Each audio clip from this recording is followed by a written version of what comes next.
J'en ai marre de la France, j'en ai marre du Canada, j'en ai marre de la Suisse. Je veux rentrer entreprendre à Douala, je veux rentrer entreprendre à Abidjan, je veux rentrer à Bamako, je veux rentrer à Dakar.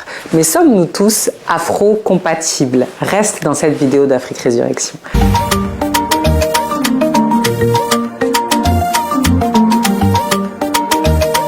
Bonjour à toi et bienvenue dans ton émission d'Afro Marketing. On va essayer de répondre à la question: sommes-nous tous afro-compatibles? Il y a beaucoup de monde qui veut rentrer en Afrique. Là, on s'est réveillé. On a tous redécouvert notre africanité dernièrement. Et surtout, est-ce qu'on est tous afro-compatibles? On va revenir sur les spécificités. Certains vont dire les lacunes. Moi, je dis les spécificités de notre continent. Et c'est vrai que quand on rentre en Afrique, quand on est né à l'extérieur ou quand on a beaucoup vécu à l'extérieur, il y a certains points qui peuvent être assez grisants en fait pour nous. Et parmi ces points-là, il y a notamment la lenteur administrative. En Afrique, quand tu as besoin d'un papier, soit tu connais quelqu'un là-bas, soit tu as arrosé, mais c'est pas facile, tu vas avoir ton papier. On est d'accord. Donc, il y a une vraie lenteur administrative où pour accélérer les choses, c'est vrai, il faut sortir l'argent. Et puis, il y a aussi la corruption. La corruption, ça existe depuis tout temps et pour accéder à telle boutique qui est bien placée ou pour accéder à telle chose, effectivement, il faut sortir un peu l'argent. Et quand on n'a pas l'habitude de ça, on peut le vivre comme une injustice et se dire, mais c'est pas juste en fait. Non, mais c'est vrai qu'on aime bien souligner la corruption africaine comme étant quelque chose de bloquant. Et oui, dans les affaires, ça peut effectivement être bloquant. Donc, lenteur administrative, il y a aussi le souci, malheureusement, de la corruption, si c'était que ça. Il y a aussi les problèmes des retards. Quand tu dis à quelqu'un à 14h, on peut se retrouver au centre-ville et que la personne à 16h t'appelle pour te dire « Ah oui, j'arrive, je suis en chemin ». Ça peut aussi être très grisant, très frustrant pour des personnes qui viennent de la diaspora où ici, l'heure, c'est l'heure. Ici, l'heure, c'est si on te dit 16h.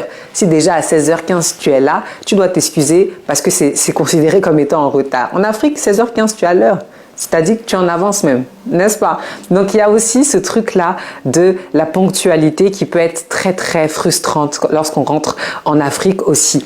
Et on n'est pas tous égaux face à ça. On va pas tous avoir la même patience. On va pas tous avoir la même capacité d'encaisser, la même capacité aussi à relativiser, à se dire, OK, c'est normal. Et juste à cause de ça, certains diront juste à cause de ça, il y a des personnes qui, après 1 an, 2 ans en Afrique, plient bagages et rentrent chez eux pour se dire, non, ce continent-là, je ne peux pas en fait. Parce qu'effectivement, ils ont grandi dans un moule qui est totalement différent. Alors que ce qu'on nous demande, c'est finalement de s'acclimater. Si on choisit l'Afrique, c'est un choix qu'on doit faire pleinement. On doit la choisir dans ses défauts et la choisir aussi dans ses qualités. Lorsque vous avez raconté votre chérie ou lorsque vous avez accepté un emploi, un job, tout simplement. Ce job-là, il y a des choses qui vous plaisaient pas, mais la vie est faite de compromis et le retour en Afrique aussi, il doit être fait de compromis. Ce qu'il faut faire, c'est qu'il faut s'acclimater. Il faut énormément de patience aussi et il faut se mettre au climat local. Les choses vont changer, vont bouger. La corruption, on a bon espoir que ça va partir. La lenteur administrative, j'avoue, là, j'ai un peu moins d'espoir. Mais c'est pour vous dire que c'est à nous de nous adapter et c'est à nous, si on fait le choix de l'Afrique, de la choisir pleinement. On ne prend pas ce qui nous arrange et le reste, on dit, ça ne m'arrange pas, donc je m'en vais. C'est à nous de nous adapter et ne prenons pas le fait qu'on vienne de l'Occident comme étant finalement un acquis, n'est-ce pas?